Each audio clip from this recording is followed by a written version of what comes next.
हर हर महादेव। देवों का देव महादेव जी के चरण में प्रणाम करती हूँ, मेरा प्रणाम स्वीकार हो। माता गौरव पार्वती के चरण में प्रणाम करती हूँ, मेरा प्रणाम स्वीकार हो। गणपति ललनवा के चरण में प्रणाम करती हूँ, मेरा प्रणाम स्वीकार हो। गुरु भाई बहना, मैं एक कथा सुनाने जा रही हूँ। इस कथा को पूरा सुनिए और रह जानिए। हर हर महादेव, घर घर महादेव। गुरु भाई बहना, एक साहूकार थे, उनका 2 बेटे थे। तो गुरु भाई बहना, वो साहूकार के बहुत प्रॉपर्टी था, बहुत धन था, बहुत धन था। वो साहूकार का इतना जो जमीन, बिजनेस, सब कुछ था। साहूकार जो थे बड़े अमीर थे। गुरु भाई बहना, उनका बड़े बेटे बड़े सीधे साधे थे और उनकी बड़ी बहू भी बहुत सीधी साधी थी। जब बड़ी बहू का एक संतान जन्म लिया, बच्ची, तो बड़े खुश थे दोनों आपस में। इतना खुश थे, इतना खुश थे कि जेब में उसमें उनका खुशी का ठिकाना नहीं था। गुरु भाई बहना, छोटे बेटे का भी विवाह हो गया और छोटी बहू भी घर में आ गई। जब छोटी बहू घर में आ गई तो गुरु भाई बहना, अब इसका मन में बार बार लगने लगा कि इतना प्रॉपर्टी का मालकिन हम यदि अकेला बन जाए तो बहुत अच्छा की बात है। इसका एक बेटी है, मेरा जेठानी है, जेठ है। गुरु भाई बहना, भोजन बनाती थी और सबको खिलाती थी छोटी बहू, और मन में तरकीबें सोचती थी कि अपने जेठ और जेठानिया को कैसे करके हम मार दूं, आखिर क्या करूं। गुरु भाई बहना, जब 2 वर्ष 3 वर्ष हो गया तो इसका भी एक संतान हो गया और अपने जेठ और जेठानिया को बड़े आदर भाव से बात करती थी और भोजन भी परोसती थी, खिलाती थी। अपने सास ससुर के साथ भी बड़े अच्छे से रहती थी और मन ही मन उनका छुरी चलता था कि अपने जेठ और जेठानी को कैसे मार दूं। गुरु भाई बहना, एक दिन बड़े प्रेम से भोजन खीर बनाए और खीर बनाकर और जेठ और जेठानी का कमरा में जहर डाल के और परोस के दोनों के दे लाई। जहर डाल के देकर उनका भोजन दे लाई, जेठ और जेठानी खा ली। गुरु भाई बहना, उस वक्त जो छोटी बच्ची 7 साल की बच्ची थी, वो बच्ची सोई हुई थी, वो भोजन नहीं की और जेठ और जेठानिया दोनों का मृत्यु हो गया। गुरु भाई बहना, अब सवेरे हुआ तो साहूकार बड़े चिंतित हो गए, हाहाकार उनका घर में मच गया, आखिर क्या हुआ। लेकिन सास और ससुर का तो भोजन मैं बिल्कुल कुछ भी नहीं डाला था, तो उन्हें भी कुछ नहीं हुआ, किसी का किसी पे शक भी नहीं हुआ और उनका रास्ते का जो पत्थर था, गुरु भाई बहना, पत्थर हट गया। गुरु भाई बहना, अब मन ही मन सोचती है कि चलो इसका बेटी है, इसका बेटी तो मेरा काम में आ जाएगा, घर के नौकरानी के बराबर काम करेगी, घर के साफ सफाई करेगी, इसका पढ़ाई लिखाई से क्या मतलब। गुरु भाई बहना, बड़ी सुंदर, बहुत क्यूट थी और इसका प्यारी सी भाषा सबको बड़ा प्यारा लगता था। गुरु भाई बहना, साहूकार के छोटे बेटे अपने बड़े भाई का बच्ची को बड़े लाड प्यार दिया करते थे। अपने बच्ची की तरह बड़े भाई का बच्ची को भी प्यार देते थे और सोचते थे कि जब से मेरे भैया गए हैं तो इसका तो मैं ही सब कुछ हूं। लेकिन उनका पत्नी उसे भोजन के लिए भी तरसाती थी और सारा काम घर के जितना हो पाता था उसे से करवाती थी। गुरु भाई बहना, साहूकार और साहूकार ने यदि कुछ बोलते थे तो उन्हें भी भोजन रोक देने लगी और पूरा घर पे अपना रवाब दिखाने लगी। गुरु भाई बहना अपना घर पे रवाब दिखाने लगी उसको पति भी कुछ बोलते तो पति को भी सीधे मुंह डांट देती और पति को भी कहती कि यदि रहना है तो अच्छे से रहिए, नहीं तो मैं इस घर में एक पल नहीं रहेंगे। आपके ही वजह से मेरे जेठ और जेठानी दुनिया छोड़कर चले गए। गुरु भाई बहना जब भी ऐसा कहते थे तो साहूकार का छोटा बेटा के आंखों में आंसू दर्द भरा निकल जाता था और भाई और भाभी का याद आके और दुखी हो जाते थे। गुरु भाई बहना अब कुछ दिन बीता तो लगा कि अरे इसका तो माता पिता तो इसका मर गया है, क्यों ना इसका भी ठिकाना लगा दूं।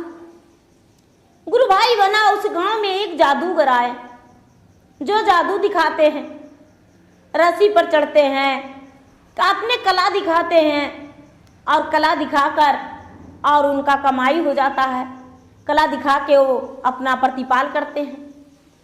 तो जादूगर आए तो जादूगर से जाके धीरे से साहूकार की छोटी बहू जाकर बोली, भैया आपके पास एक लड़की है, यदि 2 लड़की हो जाए तो क्या आपका जादू ही ज्यादा नहीं चले, आपका कला ज्यादा पैसा कमाई नहीं होएगा। वो जादूगर बोला, अरे बहन जी मेरा पास तो एक ही बच्ची है, अब कहाँ से लाएं। बोले भैया हमें 2-3 लाख रुपया दे दीजिए और बच्ची को हम देंगे, मेरा एक बेटी है, बड़े कलाकार है। गुरु भाई बहना तब तक वो बच्ची 10 साल 11 साल के हो चुकी थी और उसका चाची ने बच्ची को बेच दिया। वो जादूगर धीरे धीरे उसका पैसा पूरा दे दिया और जब पूरा हुआ तो बोली कि चलो दशहरे का मेला है बेटी, चलो घूमने के लिए। गुरु भाई बहना वो गुड़िया कहती है अपने चाची से, चाची माँ तूने तो कभी इतना लाड प्यार मुझ पे नहीं दिखाती थी, लेकिन आज तुम हमें मेला दिखाने जा रही हो और नए कपड़े खरीद के दिया, अच्छा लग रहा है। गुरु भाई बहना ये सब देखकर साहूकार भी बड़े खुश थे और साहूकारनी दोनों खुश थे। मेला दिखाने के बहाने इसका हाथ छोड़ दिया और जादूगर ने इसे बोला कि बेटी तुम्हारा चाची का तो एक्सीडेंट हो गया है, चलो तुम्हारे चाचा भी साथ में थे, तुम्हारे चाचा चाची का एक्सीडेंट हो गया है, मेरे साथ चलो, हम तुम्हारे चाचा चाची से मिलवा देंगे।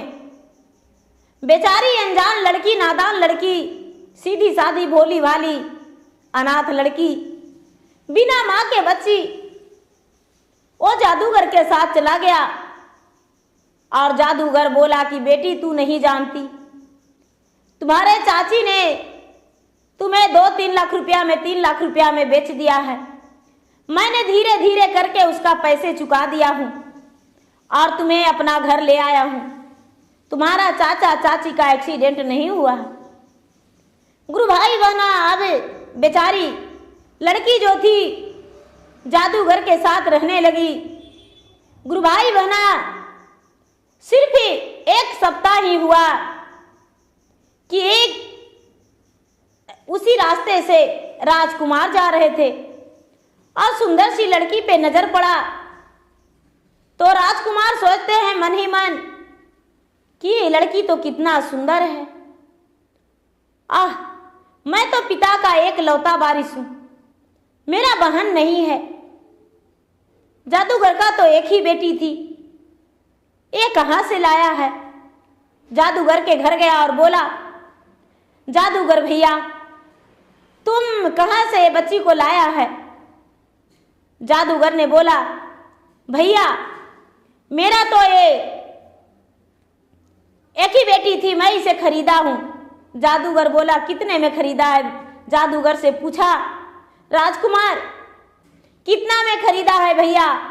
जादूगर बता दिया, बोला मुझसे 5 लाख रुपया ले लो और ये बच्ची को दे दो, मैं अपना बहन बना के और सारा धन संपत्ति इसे दे देंगे, क्योंकि मैं तो राजा का पुत्र हूं, लेकिन निसंतान हूं, मेरा कोई संतान नहीं, और मैं तो बहुत बड़े घराना का पुत्र हूं, ये भी आपका पता है।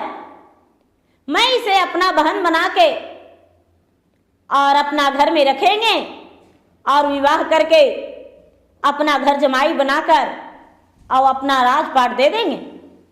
गुरु भाई बहना और राजकुमार इसे ले गए और ले जाकर राजा को जो बेटा थे उन्हें संतान नहीं था, बहन बना के और उसे ले जाकर अपने पिता से बोले, पिताजी आपके लिए मैं एक उपहार लाया हूं। राजकुमार के पिता बोले, बेटा क्या लाए हो? गुरु भाई बहना राजकुमार की पत्नी बोली, आप तो इस बच्ची को कहां से लाए, किसके बच्ची से के लाए उठाकर? कहने लगे, देखो मैं किसी का बच्ची का खरीद ऐसे उठाकर नहीं लाया हूं, ये अनाथ बच्ची है, बिना माँ के बच्ची है और जादूगर के पास था। जादू वाला तो गांव गांव में ले जाता और इतना सुंदर बच्ची को नचाता, इसीलिए मैं खरीद कर ले आया हूं। अपना बहन बना के इसे शादी करके और अपना घर में रखेंगे। गुरु भाई बहना अब ये लड़की का किस्मत खुल गया, महलों की रानी बन गई, राजकुमारी बन गई। अब वो जो राजकुमार थे अपना बहन बना के और अपना घर में रख लिए। जब समय आया तो उसे अच्छे घराना में एक सुंदर सा वर देखकर और उसका विवाह कर दिए और डोली कहार से वो जा रहे थे तो उसकी जो चाचा चाची थी उसका सारा संपत्ति में आग लग गया। घर में पूरा इसको जाते ही अग्नि धधक गया और पूरा संपत्ति नष्ट हो गया। जो उनका व्यापार था, व्यापार में भी घाटा लग गया, सारा संपत्ति तहस नहस हो गया, दरिद्रा का वास हो गया घर में। जब इसे देखा, जो उसको छोटी चाची थी देखी तो सोचती है कि अरे ये तो वही गुड़िया है। इसको चाचा को भी नजर पड़ा भीख मांगते। लड़की का आंखों में आंसू आ गया, चाचा के गले में लपट के ससुराल जाते समय डोली से नजर पड़ा तो बेचारी उतर के जाके अपना चाचा को गले में लपेट के कहते हैं कि आपका ये हाल कैसे हुआ? उसको चाचा बोले, बेटी हम तुम्हें कहां कहां नहीं ढूंढे, तू तो मुझे कभी मिली नहीं। गुरु भाई बहना लड़की कहती है, पिताजी आप नहीं जानते, चाची माँ ने मुझे 3 लाख रुपया में बेच दिया था, लेकिन जादूगर के पास ही बेची और मुझे एक राजकुमार खरीदकर अपना बहन बनाकर अपना घर में रखा, क्योंकि उनका शादी हुआ जो मेरा भाई हैं और डॉक्टर ने उन्हें बताया था कि आप निसंतान ही रहेंगे, तो इसीलिए अपना बहन बना के मुझे रख के और विवाह कर दिए हैं। मैं आज ससुराल जा रहा हूं। ऐसा देखकर उसका चाची कहती है कि क्षमा कर दो बेटी और हमें भी अपना घर में ठिकाना रख दे दो। कहती है कि नहीं, तूने मुझे जितना दर्द दी हो वही दर्द का तुम्हारा ये सब हो रहा है और कोई बात नहीं। गुरु भाई बहना उसके पति बोले, नहीं बेटी हम तुम्हारे दरवाजे पर नहीं जाएंगे, इसका कर्तव्य का फल इसे मिलना चाहिए। और साहूकार के छोटे बेटे जो थे अपना पत्नी को छोड़ दी, उनके तो माता पिता मर गए थे, इस दुनिया से चल बसे थे, और साहूकार के बच्चे और पोता पोती जो था वो था, छोटा बेटा का बेटा बेटी सब कुछ था। इनका इतना बुरा हालत हो गया था कि शरीर में रक्त गिरता था, शरीर से कोई काम पे नहीं रखता था, इतना हालात खराब हो गया साहूकारनी का और साहूकार का। ये बच्ची का श्राप पड़ा। तो गुरु भाई बहना ये अनाथ बच्ची का कहानी है। गुरु भाई बहना कभी भी किसी के बारे में इतना भी बुरा नहीं सोचना चाहिए कि जो कि बेच दे और इतना दुख दे। उसका सुख लिखा हुआ था तो सुख मिला, दुख जिसको था वो दुख हुआ। तो गुरु भाई बहना मेरा वीडियो अच्छा लगे तो इसे लाइक कीजिए, शेयर कीजिए, सब्सक्राइब कीजिए। और मैं इंस्टाग्राम पे भी हूँ, मैं फेसबुक पे भी हूँ, मेरा फेसबुक पे फॉलो कीजिए, लाइक कीजिए, शेयर कीजिए। कमेंट बॉक्स में हर हर महादेव जरूर लिखिए। धन्यवाद। हर हर महादेव, घर घर महादेव।